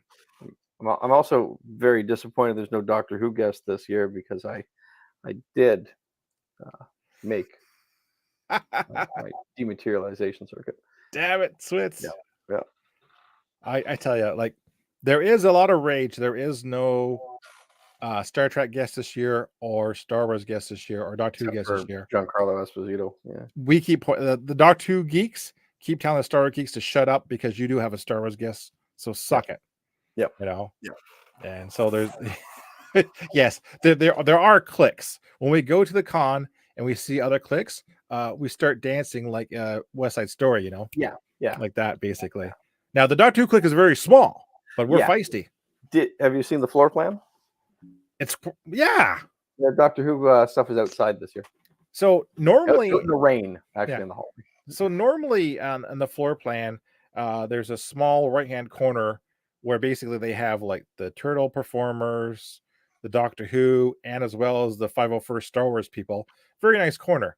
They've been actually exiled Yep. out of the convention hall around the corner to another area of the convention center. I'm pretty sure it's to get more artists in. It's a little strange, but More artists, more vendors. Yeah. I mean, a lot of their artists. stuff does take up a lot of space. There's a lot of artists this year, like a Yeah. lot of artist booths. Yep. You know, I'm not Yep. talking big artists, but a lot of artist booths. Nathan Salmon, the spray paint artist, is there again, which is always fun to watch. Check out my TikTok, so I'll probably repost again. This guy paints a full picture in 3 minutes. Yep. And they're absolutely gorgeous. Switz and I both have one of the TARDIS. I've got one of Doctor Strange. That's spray paint it, folks. Literally spray paint it in 3 minutes. Watch them do it. I've also got kind of a Harry Potter one, and it was like 1 for 20, 2 for 30 or something like that. You can't go wrong. Yeah. But yeah, we're looking forward to that. I hope the paint lady, the wine lady, is there again. Yeah, she's there again too. Yep. Okay. Melissa is there. Yeah. There's a lady that actually paints with wine, and she does extremely wonderful horror and celebrity pictures in wine. You can buy prints of. Highly recommend that.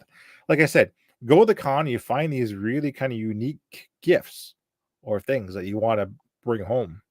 Yeah. Instead of basically a Funko Pop, because everybody has Funko Pops there. Yeah.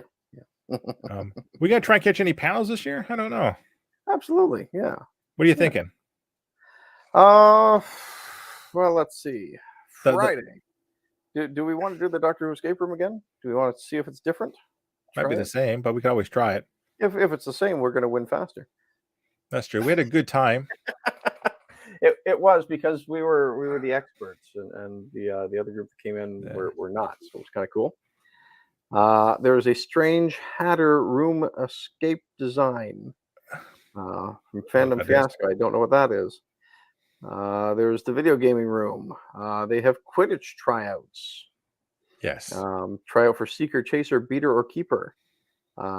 Tabletop gaming presentation by Mecha Games.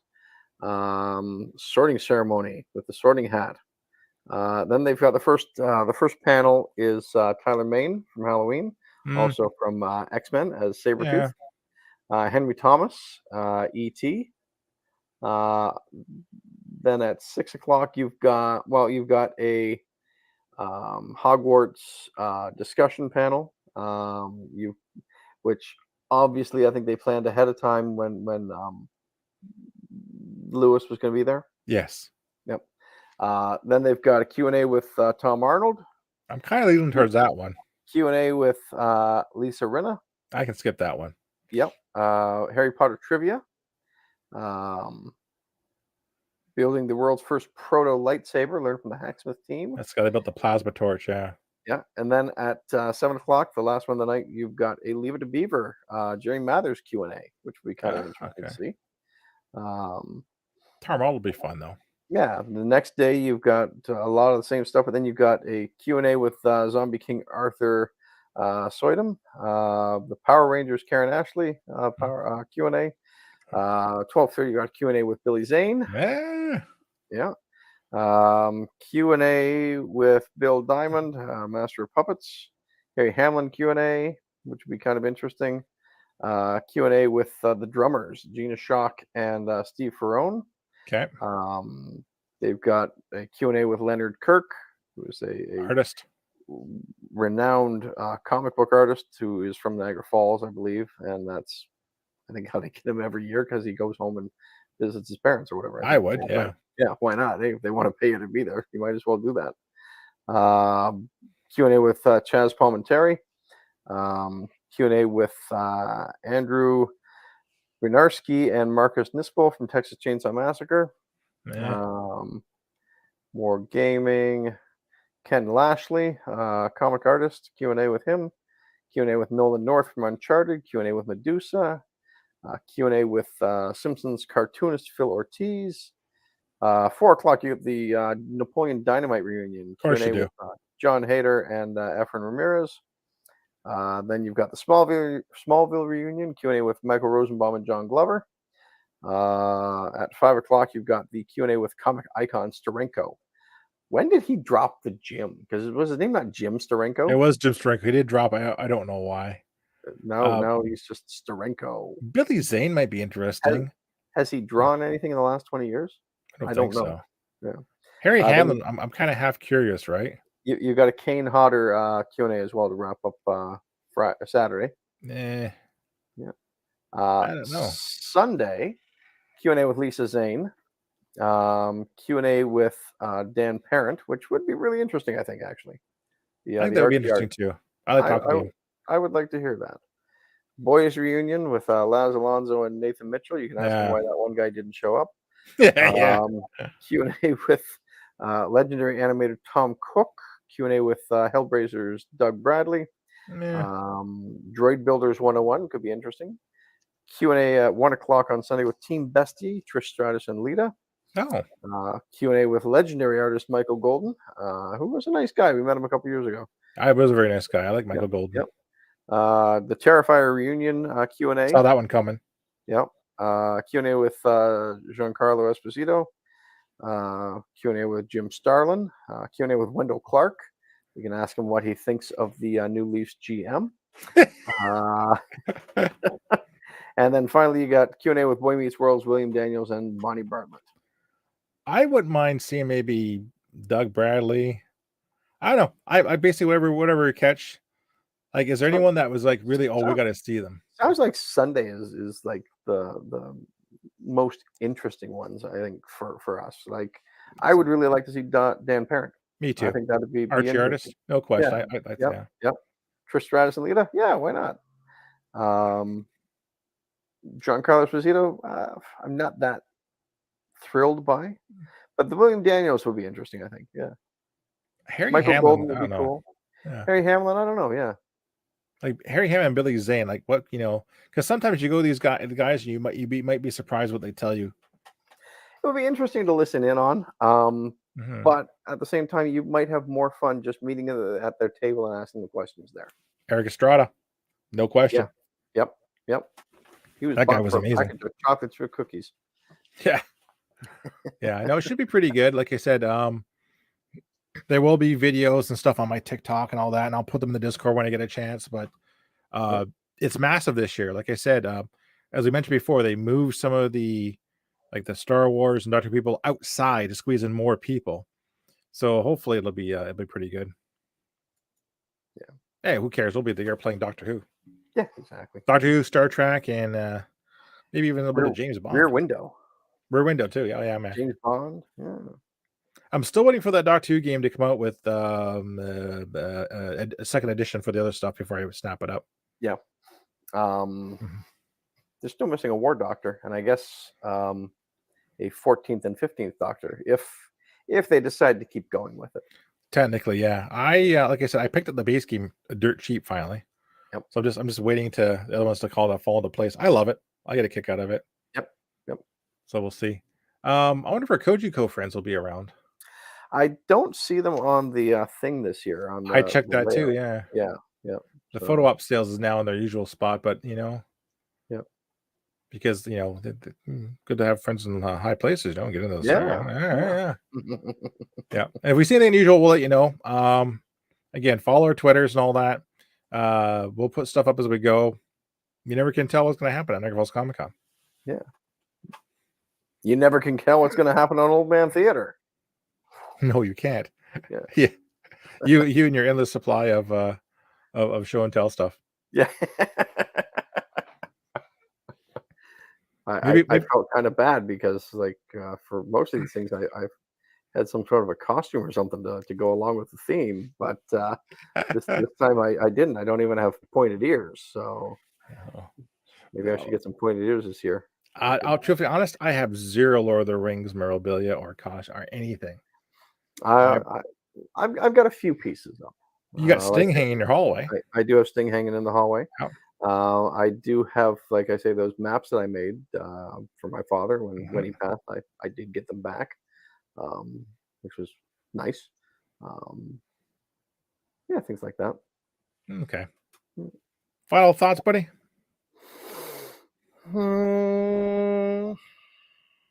Call your parents, everyone. Say hello to them. Yes, definitely. Don't put off today, but tomorrow. Yep. I should be in around. I'll let you know, but my train gets in around 2. 2:00 into to Union. Yeah, so by the time I'll get my car right there. I'll be probably down around 4 knowing traffic or so. But I'll let you know. Yeah. Oh my God, I forgot about. You hear about that? No. So speaking of video games, we were praising the amazingness of Shadows over Mordor and all that, right? Yep. And they're doing a Lord of the Rings Gollum game. And Gollum game. oh, It's kind of dude, fun to say, but guess what? what is this Gollum game about? Is it like you're killing stuff with the ring when you're sneaky Gollum, or are you like the lead up from Smeagol into Gollum, or You're just basically trying to get the ring back from Bilbo. oh, Yeah, it's like a it's very short game well, because once they were out of the mountains, no, he had not to even that. Basically, catching up to him. so basically he gets Hadn't gone trapped. to sun. It's him escaping from the slave pits. Anyways, the game's trash. The game is absolutely trash all around. Hemi, like I said, I can't even begin to express. Like the freaking studio apologized for it. Yeah, the single part looks rushed, terrible, and so much potential. The actual development studio wrote a letter saying we're sorry, we screwed it up. Oh boy! So this Yeah. game has actually been released. Yep. Yep. They have the game did not meet expectations, basically. What was the Keanu Reeves game that had all the glitches on it? The Cyberpunk. Cyberpunk thing. Yeah. At least along the same sort of vein as that. We're sorry we screwed up your game. no, not even that. Like Oh, they boy. can fix those glitches in Cyberpunk they have. Yeah. This one is just trash. like even the concept of the the Cyberpunk bug release is better than this. Like even the actual concept of what you're doing is just trash, basically. And it was the amount of money that people put out was like 50 pounds people put out, basically. Who greenlit this game? What company made it? I have to go look at. Well, I wouldn't worry about it because I probably won't be around anymore. Yeah, but like even a casual fan knows like it's a very limited scope what you can do with a Gollum game. Yeah. Like he's pretty much confined to the mountains. Yep. Can't really go outside and play. He's going to catch a lot of fish and sneak around a lot. Like basically, there's nothing redeeming about this game. Skulking and hiding in the shadows can only keep your interest for so long. Yeah, like there is invisible things, there's blocks, there's dodgy controls, there's cameras all of a sudden switch out to like a third person view to help you find it because the wayfinding is so horrible in it. Yeah. Oh yeah, here we go. Daedalic with Neocon. No, we should have known, basically. Why didn't they just do a Lego Gollum game? Yeah. That'd be cool. There's nothing here filled with the consequence of the real wider world. The Lego Lord of the Rings and Lego Hobbit games were pretty fun. Yeah, and like you said, he can't do anything but in that small little world of his, like because like there's nothing.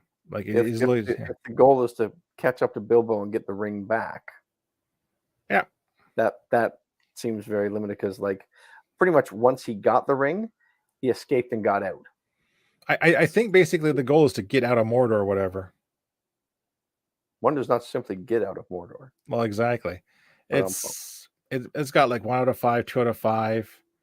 There's just nothing. Yeah, I forget about this. But it's a broke stealth and adventure games that fails to capture anything interesting about Tolkien fiction. Yeah, it's absolute garbage. Yeah. I kind of want to see this game played. I just want to see like endless sound bites of him skulking around a corner, going, "My precious, my precious," and then hide and hide, and then another around the corner, "My precious, my precious," around a corner again and hide. Yeah. Because Oh that's yeah. gonna terrible. Like I said, oh my god, that's a good pick, Hemi. I forgot about it because it's been trash since release. There's just no redemption. Same studio is putting out a Terminator game. Well, I know I'm sure they definitely got to worry about that. Basically, Yeah. oh my god, like how do you go? How do you swing and miss so bad? Like you're right though. Like okay, pick a character, Lord of the Rings, and they're gonna make a game about them. Okay, Golem.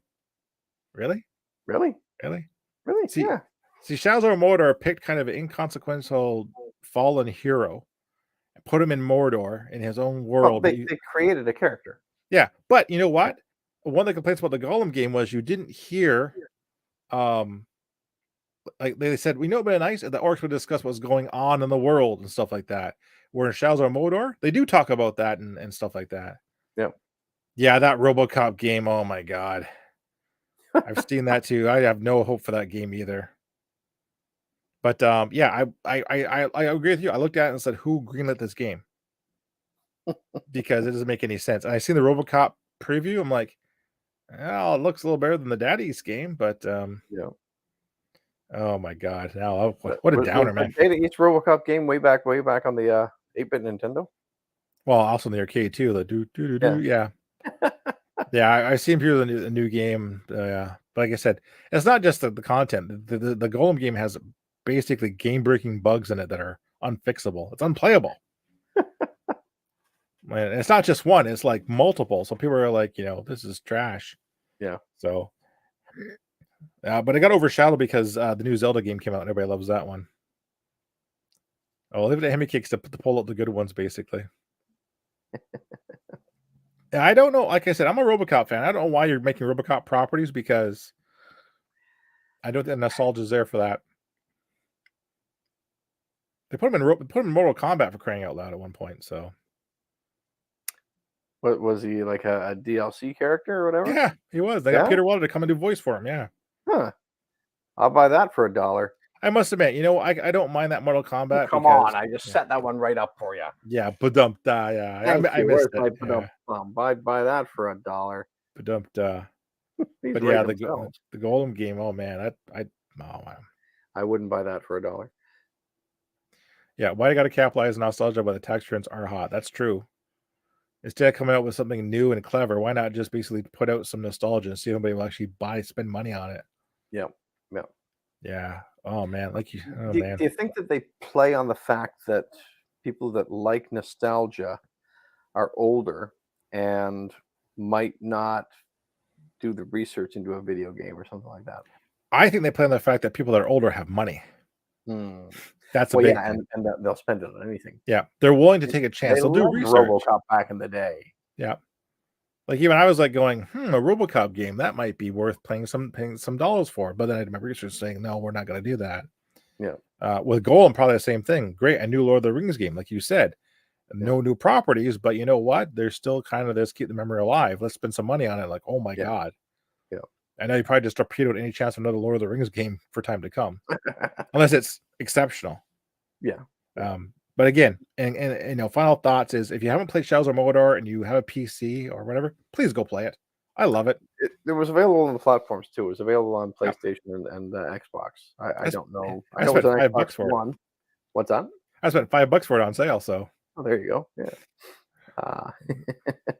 I know it was on Xbox and Xbox One and PlayStation 3 or 4. Yeah. Not quite up, but I do forget all the social media releases to know. Yeah, I tell you, if a game is really good or really bad, you hear about it really quick. Most definitely. Yeah. Wow. Yeah, exactly. Yeah. Games are expensive. People laugh when I say that I wait for Game of the Year edition for $10. I'll wait years for that if I have to. I will sneak in here. Give me 1 second, folks. Let me log into the database that's known as my computer at work. But yeah, the new games today are pricey, and Well, I'm gonna look that up for you Uh, because if I can find. And I keep wondering too, basically, is how many bad titles a studio can put out before people stop buying bad titles from that studio. The thought, basically. I don't have any. Oh, okay. I got a. That's from back then. I've got an inventory sheet here. Hmm. I can tell you the cost price of some of these new games. Like in Canadian dollars right now, cost for a retailer, Modern Warfare 2 for Call of Duty for PS5 is $81 cost. $81 cost? Oh my Cost. god. Yep. What about Zelda? Anything for Zelda on there? Just curious. That is No, what. they didn't have it in stock on this inventory sheet. Yeah, that's But wild. Yeah. let me check my emails because even though I don't have a video store anymore, I still have all the mailing lists. There you go.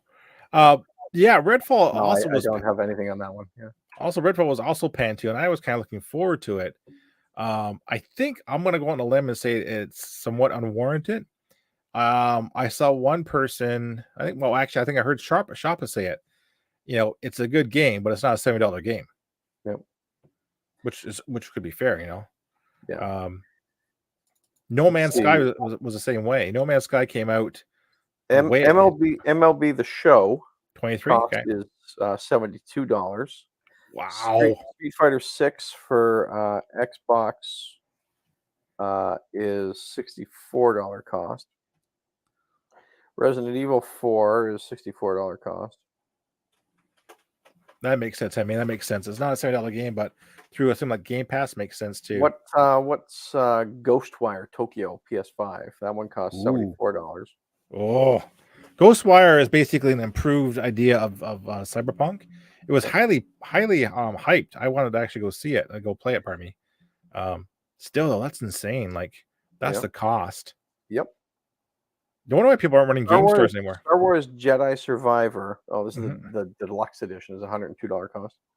Still though, it's not much cheaper than buying the digital copy. Yeah. Madden 23, which would have been last year's, is down to $59. Fair enough. Or $50 for $50 for PS4 and Xbox One, PS5, and the regular Xbox are $59. Wow. For the newer Xbox. Wow. Yeah, like I said, we could do a whole Old Man Theater on broken games. Yeah. Like Duke Nukem Forever. Yeah. Daikatana. Hyped up and just failed. Marvel's Midnight Suns. Oh, enhanced edition, $73. Legendary edition, $98. Jeez. They're not much cheaper than the Steam prices. And that's just for like extra skins or characters or levels or whatever, really. That's all you're getting with these bonus versions of the games, right? Right. Yeah. That's crazy. You want to tie it off then, Switz? Yeah, I think so. Yep. What do you think we should do next time? Well, we're going to do Old Man Theater probably on next Sunday, right? Yeah, we're going to do it next Sunday after Comic-Con there, yeah. Guess we'll do Doc 2 sometime, or we still haven't done like Next Generation Star Trek. Yep. Well, we do, I think we do Doctor Who in November, closer to the anniversary. It's a good idea, actually. Yep. It'll be the 60th anniversary of our favorite show, or one of our favorite shows. Oh, definitely. Yep. So next Sunday, not sure when, watch the skies, but you're going to have a Comic-Con recap. It'll be evening. In the evening, yeah. I mean, we're old. We're going to be walking around a lot this weekend, or next weekend. We're going to have to take a little nap beforehand. We're so old, basically, that I'm going to stay over till Monday and leave Monday instead of going Sunday. But yeah, I mean, I'll try and put some stuff in the Discord and like as much as I can, because I know you're in my Discord. But yeah, we'll take lots of pictures. I'll take lots of pictures, actually. Like I said, it's a spectacle. And like I said, it's a great con because it's a smaller con. You don't feel overwhelmed. You might even get to see Uncle Gutty in a costume. I'm going to do the Harry Potter thing. Oh, boy, spoil the suspense. Well, I have it. I just got to pull it out. Like I didn't have anything else planned. build the audience here, float the idea that you could do something else. You might be the Gimp from Pulp Fiction. You might be Harry Potter who let himself got go. that costume Yeah. too. Sunday, June 11th in the evening sometime. I'll don't worry, I'll put it in the Discord. I'll give you a good heads He's up. ignoring me now. There's no build up here, man. It's just basically me and a You gotta costume. tease the audience. You're the costume man. You got a whole trunk full of costumes. I could. You never know what I'll be. No, I really don't. You just kind of pull it out and go with it. I will surprise you You did Shaun the Dead one year and got like without even knowing it. You did Shaun the Dead on like 15 minutes and like we're like mega popular. That was like insane. Like, oh yeah. You had the beard though, so that was like an advantage I didn't have, the beard, the mustache. Yeah. But yeah, Sunday, June 11th in the evening. What do we think, kids? Do I keep this stupid thing or do I shave it off? You should just keep the piece around here and shave the rest off. Yeah. I'm a beard challenge, so yeah, I'm the wrong guy to ask. But yeah, Sunday, June 11th in the evening sometime. We will be doing something. And keep your eyes on the socials there because we'll be dropping a bunch of stuff, I'm sure, through the the weekend. There'll be some teases or whatever. You never know. We may even stream board game night. We'll see. I'll bring my tripod, but it'll set a camera up or whatever. Yeah, might be boring, but yeah. Who cares? We're having fun. It's content. As long as people are having fun, boring can be fun. I love playing Doctor Who. That's why they made a Gollum game. Yeah. Final thoughts on Lord of the Rings there, Switz. Final thoughts on Lord of the Rings. I hope they don't screw it up and remake it. I think that if you're a fan of fantasy, that it is a must read for numerous reasons. One, for the quality of the stories. Two, for the you got to give some respect to the gigantic, massive world building that Tolkien made and did, and that he had a Bible basically in his head for every character and every city and every inch of Middle Earth. It all was made for a reason and was connected to all these stories somehow. And you kind of have to read it to see how it influenced future fantasy and fiction like that, because a lot of the characters we got in many other things came from Tolkien inspired things, like his style of dwarf, his style of elf. I mean, a lot of people, when you say elf, think Keebler or small little characters helping Santa make his toys, whatever, that sort of elf, not the tall, lean, golden warrior elves that he gave us and things. I would highly recommend reading The Hobbit. Read it yourself. Read it to your kids. Read it with your kids. Get your kids to read it, because it's a great jumping on point. And obviously, it was the first book, and it's just a good story and a lot of fun. And you mentioned Stephen Colbert earlier, who is a massive, probably the biggest Tolkien head in the world. Mm-hmm. You mentioned him before, and he jumped on early with all this stuff and fell in love with it. And you can see that jumping on with these books early enough, or whenever you jump on with them, even if you jump on later, it can shape your tastes and your views towards a lot of science fiction and fantasy novels and films and stories. And I think if you can become a better fan of that stuff by reading the original. Yeah, I'll look at what you said too. Like I said, read the books. The Hobbit especially is good for all ages. It's a great, better than Harry Potter by miles. It's a shorter. Well, it is shorter. Probably 300 pages. Yeah, it's shorter. Yeah, Lord of the Rings, same thing. The books are fantastic. Yep. Love the films. Like I said, they're not for everybody. But if you're a fantasy nerd, you definitely will enjoy them. Skip The Yep. Hobbit, no question. You know Um, what? I wouldn't say skip it. I would say watch The Hobbit. But at least once. what's that? At least once. At least once, yeah. But I would also say um, the best one to watch is this one.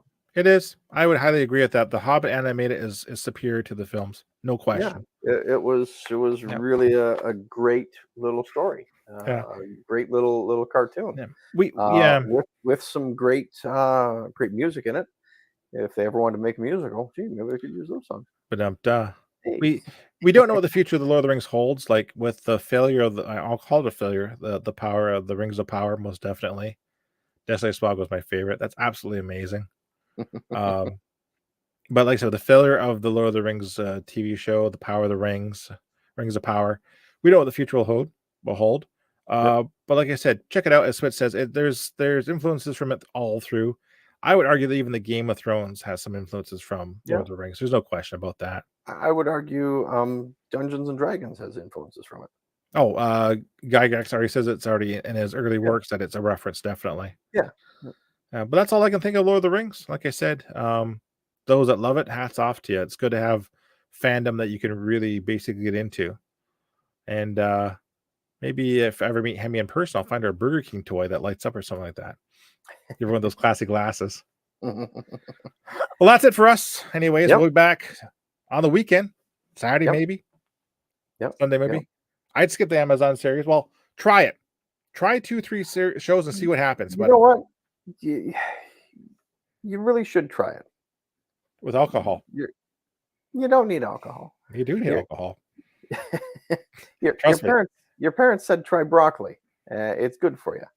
And you tried broccoli and maybe you didn't like it, maybe you did. But at least you tried it. Actually, watch the series. Yeah. Try the Rings of Power. And that way, if you hate it like I do, you can actually come and join my hate club. There you go. but you never know. You might like it. And you also might not like it. Yes, that's true. If you like it though, go with it. And watch more and more stuff. We could watch it, Greg. I got my Amazon Prime stuff. So do I. Well, we could watch it and see how far you get. Yeah. I think we're gonna be pretty full, but I know there's no time. There's no time. We've got our time. The Western Rings of Power Club. Yes. Because I want to say, please stand by, and I want to see the man who killed Bigfoot. Definitely, 100%. Yes. Yeah. Maybe some Mission Impossible. Yeah. Absolutely. Yep. Again, I love that. Well, thanks for introducing me to that because that's awesome. Yeah. Yep. That is a show I would remake for TV the way it was, not this Tom Cruise stuff. Yeah. The whole format is just amazing. But yeah, anyways, I digress. But it's late. I'm old. Yes, it is. Fly, you fool. Until next time, everybody be safe. Have a good time. Yep. And thanks for watching, everyone.